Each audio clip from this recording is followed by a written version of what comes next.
Okay, first of all, thank you for joining again. I still don't have a name for this. Let's call it updates May, June. It's been a while since I posted because things got in the way. But I will talk a little bit about what this and this have in common.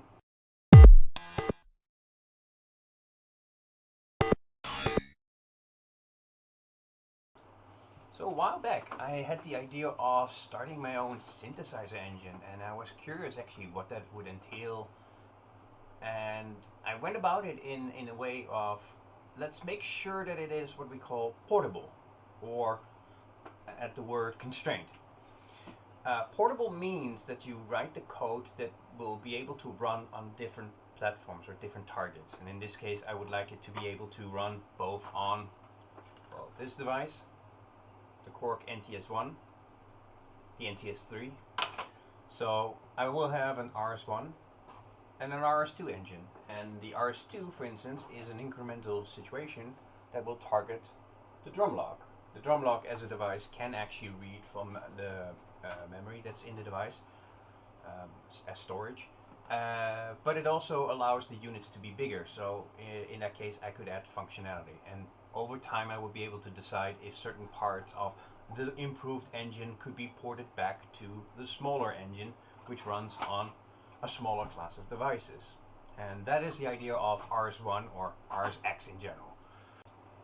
So one of the other things with portable is that I wanted people to be able to use the playback engine in the environment where they're designing the sounds.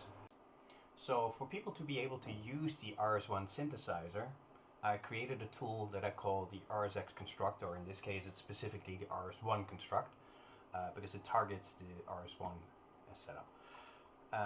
This tool is used to create presets or voices that can be played back on the device. So for instance here I have a kick. I load the template. Yeah, that's loaded. Which sounds like this. You can change, for instance, the pitch. So now it will play at C4 instead of a fixed pitch. And you can hear that's much higher. So I can turn that down and say, hey, that is 24 semitones lower. Which means that on the device, if this case you have this sound being played chromatically, you can actually change the tune of it. So in this case, I'll make it fixed pitch. Way too high. Turn that down.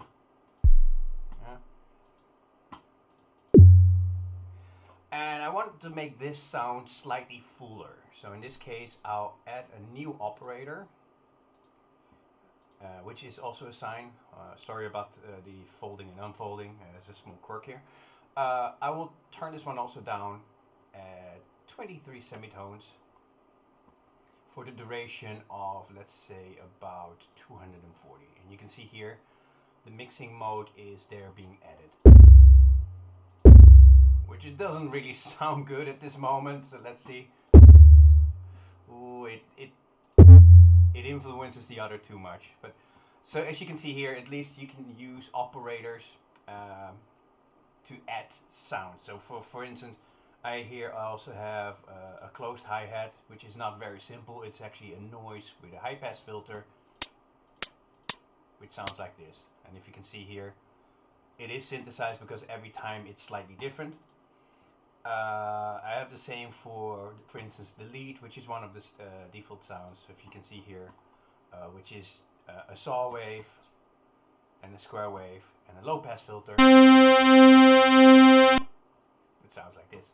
So this tool allows you to modify the sounds and then eventually upload them into the unit or for the Korg and the drum lock onto the device and load them as patches.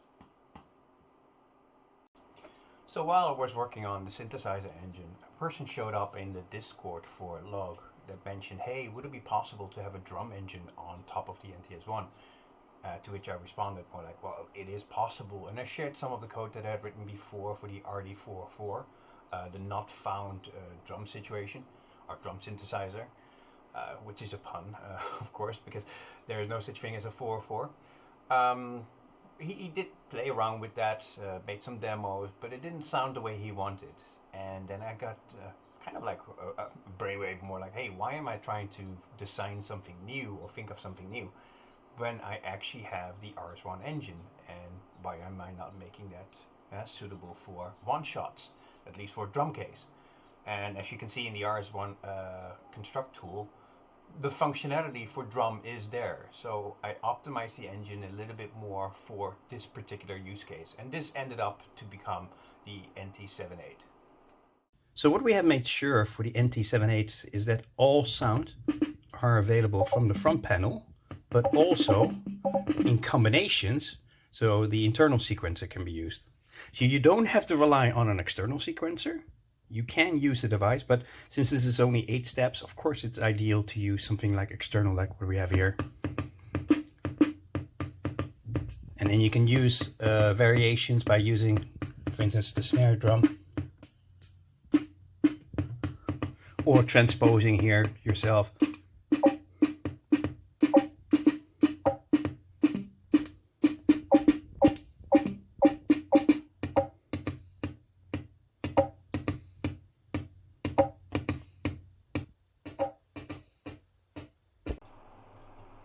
So that resulted in the NT78, which is there for the, as I said, the recreation of a vintage drum machine. Sounds are quite good. There are 6 sounds in there. We have a 7th one extra in the actual voice card, which was not included in the final unit. But if people buy the log unit, you get the voice card. So if you want, you can customize it. And you can tweak the sounds also, because hey, it's yours. As long as you don't read your speed, that's the only thing. And it was well received. It's not super popular because it's still kind of like a specific niche. Yeah? By the way, itself, the Korg log platform is quite niche, but the drum machine also. However, somebody did mention it to me, and this is kind of like one of the other things that are very common here. Can it do, and then mention another device, and in this case, the NTS3. So as you can see here, that resulted in the NT78 for the Chaos pad, which allows you to finger drum. So you have 6 areas on the pad, like here, drum, snare, combination, and all the other sounds. But that's not what I wanted. I wanted to be able to actually make this device slightly more useful than that, than just finger drumming. So it allows you to put it in record mode, which allows you to do that with the effect slider. And then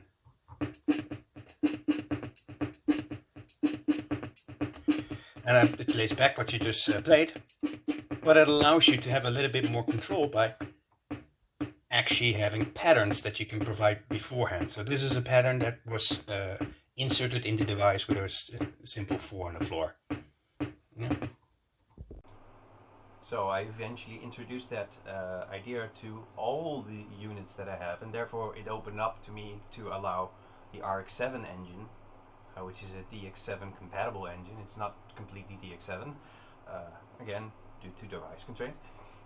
It allows me to at least have these now being ported and usable on the NTS3, because you can at least take sounds, patterns, or things that you play rhythmically being recorded on the device or being played back by the device. So the drum engine has that for the RD404, the 909, the RX7, the RS1, RD1. So I've at least introduced the concept of chaotic effects being units that can record certain patterns when played back, and that's now also available. So all in all, the month May has been quite busy trying to resolve all of that stuff and trying to do all that. So the NT78 is released. It's available at least on major platforms, at least that I think are important. That's all of the Logue devices. I've experimented with it also to have that available on the Able to Move using Swung. And near the end of the month, I started to experiment a little bit more with other stuff. Since I got the Able to Move, I started to work on would it be possible to use the Move as a playback engine for some of the other stuff. Like I have Regroove, which is my tracker groove box. Would it be possible to use that at least on the device. And it led me into a completely different situation. Here I have an Ableton Move. I really love the device. It's a little bit cumbersome to get some files on there because yes, you can use Ableton Live, but Ableton Live doesn't really well support that because they're not really Ableton projects. It's an Ableton bundle. So, which led me a little bit to, I wanted to experiment more with, okay, then I want to understand what Node is. So Node is the iPad application that allows you to actually create the same files and export them over to the Ableton Move. So I thought, if that's possible, then why can't I use that same format? So that's what brought me to creating a Schwungspiel. It's currently the code name, but this is kind of my own application for doing exactly the same. It allows you to play back the files, the Ableton bundle files. As you can see here.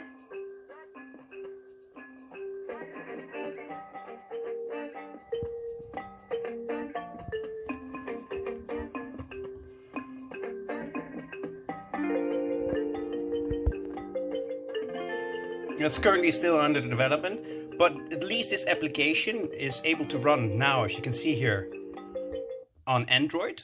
But it also runs on a Raspberry Pi with an Akai Fire sequencer, so you can completely control it like you do it on the device here. But it allows you to import different file formats. So it allows you to import Bitwig projects. It will convert them from Bitwig to Ableton bundles. It allows you to open the Ableton Live files directly and convert them. But even further, it allows me to use my own tracker files because that's mostly what I will be using. I want to be able to create files here and easily convert them over to different formats. So in short, I think the Ableton Move is a great device. It has a lot of potential and I will definitely develop more for it. But it also allowed me to look at something else. I wanted to do more with Ableton Link Audio, and that is what I will show you now. This is with Swung 2.0, or at least firmware 2.0 with Swung. So there's a slight delay when you play press here. I do that on purpose because I want to use the audio to reroute to the effects. But because that also, since firmware 2.0 has Link Audio, I worked on this here, which is my Mixter application. It's specifically an application to deal with Ableton Link Audio. Runs on Raspberry Pi, but it also runs in this case therefore on Android, which allows me to here select the source, and I can do here the move, and here also channel 2 from the move, channel 3 from the move, and MIDI, which is also here. So as you can see already, it showed all the other options for Node, so it also does that from Link Audio from Node. But I will turn the volume here down, yeah, so that's completely down. I will turn this on, and you can see here it's playing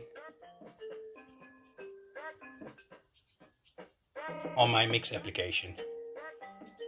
So it allows you to have slightly more control over the actual inputs without having to tweak knobs.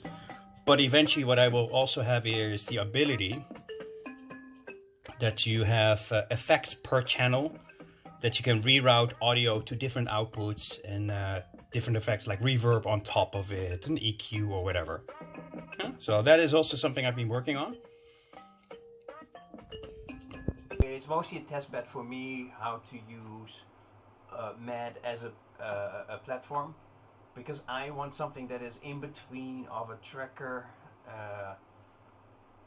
kind of an arranger, being able to create my own songs and sounds, but not being restricted by the fact that it has to be block based, being able to start a pattern halfway and then being able to render that out as an actual module and then maybe use that even within Regroove. So it's pretty much an on-the-go situation. So this I spend most of my time in the end of May on. I really enjoyed doing that. So I hope that gives you a little bit of an idea of what my May and June looked like.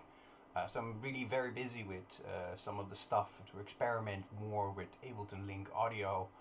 I want to work on the RS1 synthesizer engine more, improvements towards RS2, trying to see what I can port back. But especially what will Schwungspiel become? I have great ideas about environmental audio, regenerative audio and music within a game engine maybe, and that's something that I've also been looking at. What if I can do ambience effects based on the environment, trigger certain things, and kind of like I love to play Wipeout Zone. Zone is a specific function of a game mode in Wipeout Pulse, and I really love that. But I also like the way how, for instance, a game like Res worked, that the music changed during the course of the level, and I want to experiment a little bit with that and see how my engine can also help with generative audio and see where they will go. And all of that will all be available. So this is my point here is, if you want to stay involved, please join me on my Discord. It will be in the bottom here of the screen. I will show you where to go. Discord.gbraad.nl. But most important of all also is, if you want access to a lot of this stuff, become a patron. Patreon members will have access to almost all of the log units I've been developing. You will be able to steer the development. So go to patreon.gbraad.nl or find me on at least the internet like Twitter or Mastodon and reach out to me, because you will be able to help me develop certain things, give a direction, and that's why I'm doing this. Find me and talk to me.